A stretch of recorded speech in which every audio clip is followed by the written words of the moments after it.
odayaasha iyo waxgaradka degmada Xudun ee gobolka Sool ayaa ka hadlay caruur laga qafaashay magaalada Laascaanood ee xarunta gobolka Sool iyagoo jooga guryahooda goor habeenimo ah. Caruurtan ayaa maqan in ka badan 2 bilood, sidoo kale odayaasha ayaa sheegay in 4 jeer la mariyay maxkamad madani ah. wax dambi ahna lagu waayay, hadda se loo wareejiyay maxkamad ciidan. odayaasha oo hadalka u kala dambeeyay ayaa Soomaaliland ugu baaqay in si shuruud la'aan caruurtaasi xorriyadeeda dib loogu soo celiyo, waxaana hadalladooda ka mid ahaa sida tan. بسم الله والصلاة والسلام على من لا نبي بعده. halkan waxaanu ku qabanaynaa shir saxaafadeed baanu ku qabanaynaa. waxaanu joognaa gobolka Sool gaar ahaan degmada Xudun. waxaanu rabnaa inaanu ka hadalno dhacdo ka dhacday Laascaanood oo aanu anagu aragno inaanay caalamka meel ay ka dhacday aysan jirin oo qafaalasho ahayd. inama yaryar oo jooga gurigoodii ayaa habeenbar loo soo dhacay, waa la qafaashay. systemka Soomaaliland ee gobolka ka jirayna lama marsiin, toos waxa loogu shubay Hargeysa, toos loogu shubay. muddo hadeer 2 bilood bay maqan yihiin caruurtaasi. xaqa madaniga ah ee qof kasta leeyahay ee ah in qofkii kiis lagu soo oogo uu xaq u leeyahay in lawyer loo qabtana wax lawyer-aana looma qaban. caruurtaasi muddo halka lagu haystay, hadeer waxay maqan yihiin muddo 2 bilood oo 60 cisho ah. sida aan xogta ku hayno 4 jeer ayaa waxa la mariyay maxkamad madaniya. maxkamadda madanigeena way ku weyday wax dambiye way ku weyday. waxa kaloo aanu hadeer xogta ku haynaa in loo wareejiyay maxkamad military. anagu ma garanayno sabab maxkamad military, de maxkamad militariga waxay u qaabilsanayd cidii militariga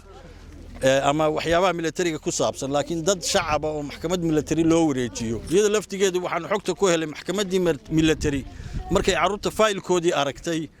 oo ay dib u eegtay oo ay wax dambiye ka weyday inay ku tiri maxaa noogu keenteen haddaa idinba dambi ku weydeen. halkaa waxaa ka cad in la doonayo markaa in labis loogu sameeyo wixii dhacdadii ka dhacay foosha xumeed ee ka dhacday Laascaanood, in loogu sameeyo labis. waxaanu leenahay caruurtayadaas waa inaysan wax dambiye male. ilaahay subxaanahu wa ta'aala wuu idin dalaacanayaa. dadka idinka responsibility-gooda sheegtay caruurta in si degdeg ah xorriyadoodii loogu soo celiyo ayaanu dalbanaynaa, sababtoo ay tahay wax kiisoo markii horena lagu hayay ma jirto. dhibaatada maanta Laascaanood ka taaganna waxa aabba u ah had iyo jeer waxaa loo soo diraa gobolka nin aan shaqadii loo soo diray aan garanaynin oo aan alif iyo bactoona uga bilownayn, laakiin aad moodid in loo xulanayo systemka fikirkiisa inuu gudbiyo. waxa fiican qofka systemka fikirkiisa ku gudbinaya inuu yahay qof shaqada aad u dirsanayso garanaya. marka waxaanu dalbanaynaa oo aanu leenahay caruurtayadaasi waa dambi, waa bilaa dambi. ilaahay rasuulkiisa baa makhraati ka ah, ummadda ilaahay baa makhraati ka ah. waxaanu cod dheer idin leenahay caruurtayadaas xuquuqdoodii, caruurtayada xorriyadoodii si degdeg ah loogu soo celiyo. waxaanu isugu soo baxnay shir saxaafadeedka kan sida uu odaygii hadalka iiga horreeyay ka soo sheekeeyey iyo caruurta yaryar ee laga qafaashay degmada Laascaanood muddada 2 bilood gaadhay. dee waxaanu leenahay caruurta la soo daayo, caruurtaas waa bilaa dambi. idina waa ogtiin inay bilaa dambi tahay oo dee waaba baadheenoo waa ku weydeen. annana waa ognahay, ilaahayna waa ogyahay. caruurta la soo daayaanu leenahay, waa codsananaa, waa sidii islaamnimadu ayna fartay. had iyo goor waxaa shaqaaqada keentaa arrimaha iyo arriman la mida oo aan dadku qaadan karin, dadka islaamkaana aan u wacnayn. waxa weeye anu waxba hadalka badin maayo, odaygii hore yidhi. laakiin waxaanu codsananaa haddaanu nahay degmada Xudun intan joogta iyo inta ka maqanba caruurta la soo daayo. islaamnimadeenna iyo derisnimadeenna iyo gacalnimadeenna ay wax u dhimayaan, wada noolaanshaha dadkay wax u dhimayaan, wax badan bay waxyeelaynayaan. waa wax xun oo in dadka laga ilaaliyo mudan, laakiin in dadka loo bilaabo waliba dadka u sheeganaya inay yihiin maamullo iyo haddii ilaahay ku roon yahay wax dadka u dhaxeeyaa yihiin, hadday dadka ku beeraan waxyaalaha iyo wax la midii waxay gaaraysaa meel aan laga soo kaban karin. waxaanu codsananaa oo aad iyo aad u soo dhaweynanaa carruurta in bilaa dembiga in loo soo daayo si bilaa shuruuda raxiim xaafadeedka saaka waxaanu isugu soo baxnay inaanu inamada aanu ka hadlo dadka toddobada ee 6 wiil iyo gabadha ee labada bilood sida la sheegay sida foojariga looga qaatay laascaanood ee aan tiista maamul iyo mid islaan midna la marin ee loogu shubay gobolka de wax leeyahay maamul baa ka dhisan oo maxkamaddu leeyahay saldhigyo jeelal buu leeyahay midna lama marin si toosaba habeenkii markii la qabtay subaxiiba waxa loo gudbiyay dadkii xaq u lahaa inay xuquuqdooda ay ka hadlaan lama wargelin sida raggii horeba u sheegay waxaanu ka war helay in 4 maxkamadood oo madani la mariyay 4 tuba ay kiis ku waayeen intii hore oo raggii hore yiri baan aniguna la qabaa waxaanu kaliya oo ku kordhinayaa waxaanu jecelahay haddii aan xoriyadooda dadka loo sii deyn oo annagu horta waxaanu codsanaynaa marka hore dadka maadaaba dembi aanay horena u lahayn haddana maxkamadda la mariyay oo lagu maxkamadii dembi ku waayeen waxaanu codsanaynaa in xoriyadooda loo sii daayo haddii ay taasu aanay suura gelin waxaanu jecelahay in laga warbixiyo waxa loo haysto annagu hadda anigu shakhsi ahaan anoo aan cid isku darayn waxaan qabaa waxa iswaafaqi waayay warbixintii laga bixiyay oo nin dangaara uu leeyahay kaliya danaynaya uu ka warbixiyay iyadoo aan xaaladooda xogaalba loo noqon iyo xogtii dhabta ahayd ay maxkamaduhu ka heleen ayaa iswaafaqi waayay waxa uu loo haystaa baan anigu isleeyahay labadaas la rabaa in la waxa la danaynaya oo la qiimeynaya warbixintii foojariga ahayd ee ka baxday baa loo haystaa baan anigu shakhsi ahaan isleeyahay cid kale isku dari maayo